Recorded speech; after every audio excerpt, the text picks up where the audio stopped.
for your Leon's good news stories of the day. Well, it's time now for your Leon's good news stories of the day. Well, a barber in Memphis, Tennessee, recently shared a story about one of his clients that he's been seeing weekly for years. The difference between this client and his others is the fact that he has a memory disease. Marlo Matthews of Chopper City Barbershop posted a photo of Mr. Earl with the story. Mr. Earl lives next door to the barbershop in an assisted living home, and he suffers from a memory disease. Basically, what you tell him one day, he will have forgotten by the next, and it all becomes new information to him again.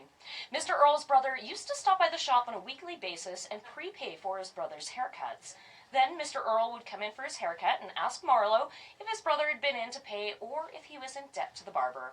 Week after week, Marlo would assure Mr. Earl that his brother had already taken care of the bill. Well, sadly, 5 years ago, Mr. Earl's brother passed away. Even sadder is the fact that Mr. Earl does not remember that his brother is gone. So every week, Mr. Earl still asks Marlo if his debt is paid. And for the past 5 years, Marlo has continued to reassure Mr. Earl that the bill is paid, when in actuality, Marlo has been cutting his client's hair free of charge for 5 years. If that isn't customer service and true compassion, I don't know what is. Either way, though, Marlo says that he knows Mr. Earl's brother is looking down from heaven, looking over the two of them, and for him, that's payment enough. And a 19-year-old heroic waitress in Daytona Beach, Florida, suffered a broken heel, broken foot, as well as fracturing her back in 3 places, all in order to help rescue a child. Hannah heard the mother's frantic screaming and ran out to the pier to see what was going on. Down below, she saw the woman's 8-year-old son being pulled out into the ocean due to a riptide. She quickly ditched her phone, jumped off the pier into the water 20 feet below.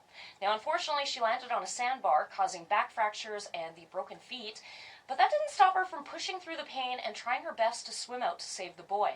Another rescuer had joined her at this point and brought the boy to safety. Hannah also needed help being brought back to shore due to her injuries. A GoFundMe page has been set up to help with Hannah's medical bills and her downtime from work. And the page explains how Hannah has always been a caring person who puts everyone, even strangers, before herself. Her heroic efforts from the pier that day are nothing out of the ordinary for her, especially with her being a strong swimmer and surfer. And if she had to do it again, she said she would, without a second thought. Those are Leon's good news stories of the day.